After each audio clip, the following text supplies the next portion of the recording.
All right.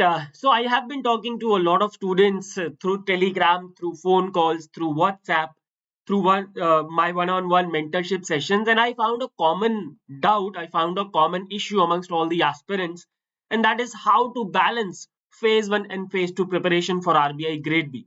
Some students say that I'll start preparing for phase two once the notification is out. Right? मैं अभी से क्यों मेहनत करूं? Right? एंड कुछ कलाकार ऐसे भी हैं जो ये कहते हैं कि ठीक है, I will be covering the syllabus of phase two once the notification is out, once the phase one is completed, because हम तो शक्तिमान है और हम 20-25 दिन में सब कुछ कर सकते हैं. Right. Some are confused about how many subjects we should study at a time. Some are confused about which subjects to be taken first, right? So all of these confusions, guys, regarding phase 1 and phase 2 preparation shall be cleared today in this particular session. So again, I will take your 10 minutes and उसके बाद आप अपने घर और मैं अपने घर. तो चलिए start करते हैं discussion. And सबसे पहले I want to talk to those people who says that I will be preparing for the phase 2 once the notification is out, or may be after the phase one examination. So मैं आप लोगों का ध्यान आकर्षित करना चाहूंगा. I would like to draw your attention to this statistics. Right, in 2021 the phase 1 happened on 6th of March. The phase 2 happened on 1st of April, which means there was a gap of just 25 days between phase 1 and phase 2. In 2022 phase 1, 28th May 2022. Phase 2, 25th June, the gap of 28 days. In 2023 9 July phase 1, 30th July phase 2, केवल 20 दिन का gap था. And in 2024, the last year, 8 September phase 1 and 9th October phase 2, which means there was a gap of 41 days. और अगर मैं इन सब का average निकाल लूं तो अराउंड 27-28 डेज बनता है, which means चलो मैक्सिमम लेके चलते हैं.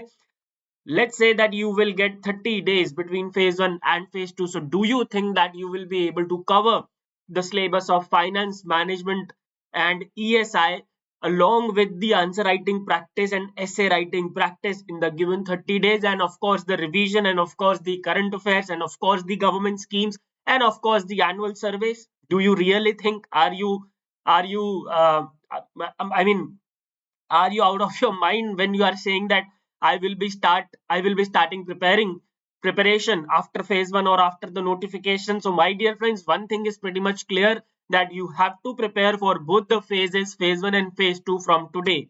You have to prepare for both the phases from today. You have to prepare for both the phases simultaneously, right? तो एक बात तो clear हो जाती है. Now you must be wondering कि कैसे भाई, कैसे?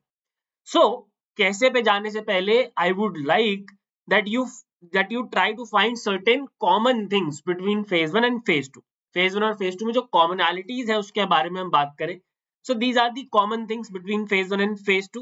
Number 1, finance current affairs. Number 2, reports and indices. Number 3, government schemes. Number 4, annual surveys. And number 5, PIB current affairs. These five topics are common for both the phases, phase 1 and phase 2. यानी कि ये तो आपको दोनों के लिए करना है. So if you will be doing finance current affairs, which means you are targeting phase 2, not only phase 1. If you will be doing reports and indices, which means you are targeting phase 2, not only phase 1. Both दोनों को आप target कर रहे हो. Same goes for government schemes, annual surveys and PIB current affairs. The questions from PIB current affairs are asked in ESI paper and phase 1. Questions from government schemes are asked again in ESI and phase 1. And of course, finance में भी 2023 में question पूछा गया था. Annual surveys phase 1 plus ESI plus finance के question में finance current affairs phase 1 plus finance reports and indices ESI finance. तो basically ये कॉमन है जो कि आपको फेज 1 और फेज 2 दोनों में पढ़ना है. ठीक है. अगली अगर मैं बात करूं तो मान लेते हैं कि आप जो है आज से प्रिपरेशन शुरू कर रहे हैं. Then you have to create an integrated study plan. आपको एक इंटीग्रेटेड स्टडी प्लान क्रिएट करना पड़ेगा where you will be giving time to both the phases, phase 1 and phase 2. ठीक है. और ये मैं बहुत बार अलग अलग लोगों को बता चुका हूं. सो टुडे आई डिसाइडेड कि ठीक है, एक वीडियो बना लेते हैं ताकि सब तक ये मैसेज पहुंच जाए. So let's say how you can create an integrated study plan. First of all, I have made a video how to prepare your own time table. Please watch that video. From that you will understand that how you can prepare your own time table. ठीक है. वो video देखोगे आपको समझ में आ जाएगा. Now, integrated study plan में let's say you are studying for 6 hours a day. This is for both working professionals and non-working professionals. ठीक है. अगर मान लेते हैं कि आप एक दिन में 6 घंटे पढ़ रहे हो, right, so you should devote at least 3 to 4 hours, not fix 4 hours, 3 to 4 hours आपको किसको देना है, phase 2 को देना है, because in phase 2 there is a huge, the syllabus is vast and you have to practice the answer writing as well. ठीक है, then phase 1 को आपको 1 से 2 घंटे देने हैं, depending on your potential, depending on your knowledge about the subjects of quant, reasoning and English. So if you are well versed with quant, reasoning and English, if you are a banker, let's say, so you must have cleared the examination of bank PO as well. So in that case, I believe you are good to go with quant and reasoning, so you can devote 1 hour. If you are a completely newbie, you have to devote at least 2 hours to the phase 1 subjects like quant and reasoning, because quant and reasoning, let me tell you, is not a cakewalk for RBI grade B. It's very difficult. And of course, you have to devote daily at least 1 hour to the current affairs. Do not forget this part, because this is something which is very important. Without this, you won't be able to clear RBI grade B. This is the इसका सबसे ज्यादा weightage है. This has the largest weightage in RBI grade B. So 6 घंटे पढ़ेंगे, 3 से 4 घंटे phase 2 को देंगे, 1 से 2 घंटा phase 1 को देंगे और current affairs को 1 घंटा देंगे. ठीक है.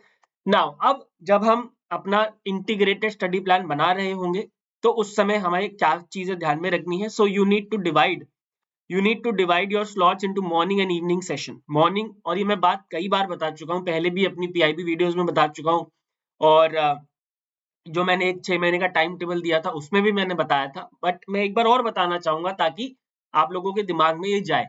So you need to divide your slots into morning and evening, right.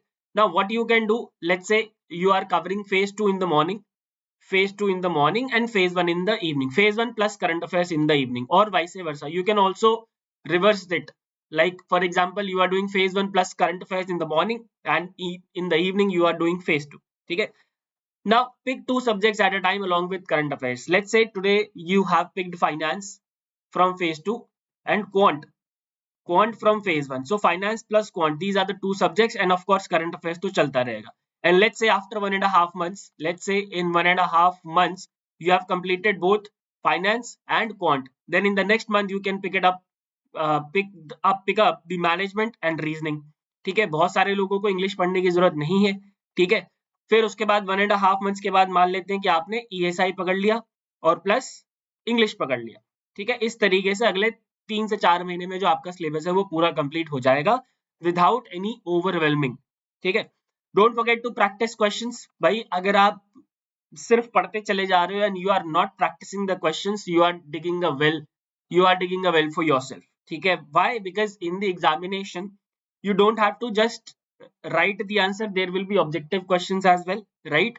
So for objective questions there is a need to practice a lot. Of course answer writing के लिए भी practice की जरूरत है, but objective के लिए भी practice करने की जरूरत है, because see, let's say there is a topic motivation in management, right? So for on motivation we can do a complete PhD, but we are not here to do the PhD, we are only here to clear the examination. And you need to identify that okay, these are the exam level questions and whether I am able to solve the questions based on examination, based on the pattern of the examination or not. So it's very important to practice the question, and this active revision must go on. For example, आपने पहले 1.5 months में finance और quant कर लिया और उसको छोड़ दिया. ठीक है. और अब आप उसको इस ESI इंग्लिश के बाद उठा रहे हो. Trust me, you will forget everything. ठीक है. So when you are picking up management and reasoning, of course जब आप finance और quant पढ़ रहे होगे इसी 1.5 months के दौरान ही आपको revise करना है. But when you are picking up management and reasoning, at that point of time you need to find some time to revise finance and quant as well. At least questions के through practice कर लो. चलो quant में तो आपको concepts पे ध्यान आपने पहले साइकिल में दे दिया, सेकेंड साइकिल में you can only solve the questions. ठीक है. इसी तरीके से एक्टिव रिवीजन आपको करंट अफेयर्स में भी करना है और स्टैटिक सब्जेक्ट्स में तो करना ही है. ठीक है. नाउ अगला जो सवाल है वो बहुत बड़ा है और बहुत सारे लोग मेरे से पूछते हैं कि भाई क्या पहले दिन से आंसर राइटिंग करना जरूरी है क्या, कि आरबीआई का एग्जाम निकालने के लिए पहले ही दिन से आंसर राइटिंग करना जरूरी है क्या? तो ट्रस्ट मी, बिल्कुल भी जरूरी नहीं है माय डियर फ्रेंड्स. पहले आप सिलेबस तो कंप्लीट करो, या सिलेबस एटलीस्ट 25% या 30% या 50% सिलेबस कंप्लीट करो, उसके बाद आंसर राइटिंग स्टार्ट करना. ठीक है. अगर आप आज ही आपको कुछ आता है नहीं, आप लिखोगे क्या उसमें, ये बताओ मेरे को. ठीक है. Before going to the full-fledged answer writing, I would suggest you to write short answers on short topics. Like for example, you have studied the chapter regulatory bodies, right? So you can just type what are the functions of RBI. What are the functions of RBI in detail. आपने ये लिख दिया पूरा, तो आपको समझ में आ गया कि ठीक है मेरे को लिखना आता है. सिमिलरली लेट्स से आपने इंडियन फाइनेंशियल सिस्टम चैप्टर पढ़ा, तो आपने लिख दिया कि छोटा क्वेश्चन बनाया कि what are the components of Indian financial system, उसके ऊपर लिख दिया.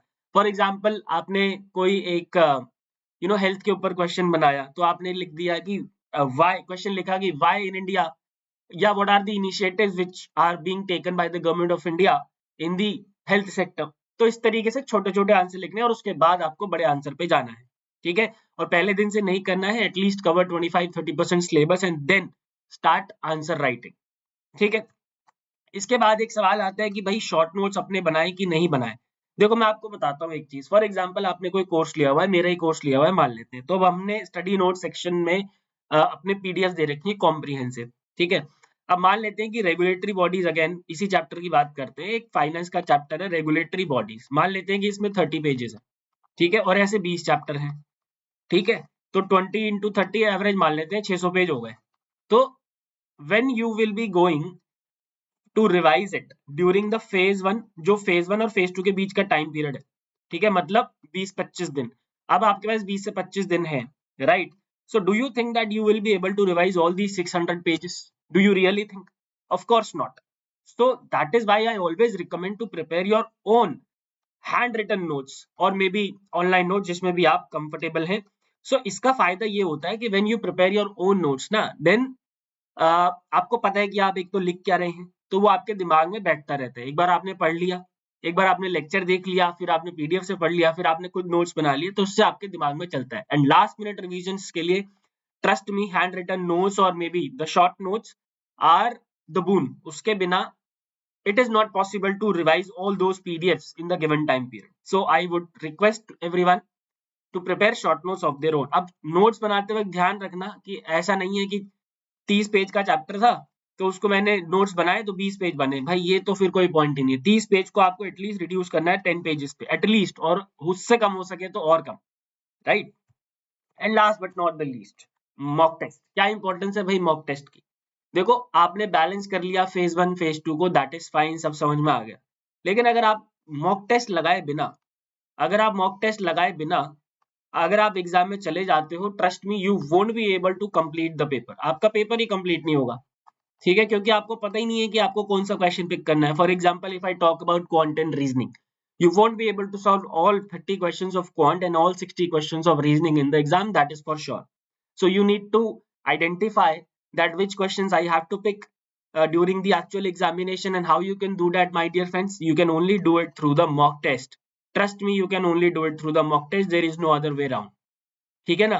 तो मॉक टेस्ट लगाना बहुत ज्यादा जरूरी है. ऑफ कोर्स आंसर राइटिंग के लिए भी, how will you be able to identify that okay I be able to write 2000 words in the given time period of 90 minutes और नॉट? कैसे? और इसके लिए भी मैंने एक वीडियो बनाई है टाइपिंग स्पीड को लेके, तो please watch that video, you will love that. ठीक है, तो मॉक टेस्ट करके जाना बहुत ज्यादा जरूरी है, उसके बिना आपका एग्जाम नहीं निकलेगा. ठीक है, through mock test you will be able to identify what are your weak areas, what are your strong areas, and which questions you have to pick in the examinations, how much time you have to devote to a particular section, right? All these things shall be identified through the mock test. ठीक है, तो बस यही बातें थी जिसके बारे में मैं आज डिस्कस करना चाह रहा था. I hope you guys have understood how you can balance the phase 1 and phase 2. अब जब भी मेरे पास कोई ये सवाल आएगा तो मैं पक्का आप लोगों को बस ये बोलूंगा कि जाओ भाई वीडियो देखो. ठीक है, चलो, thank you very much, goodbye, take care and God bless.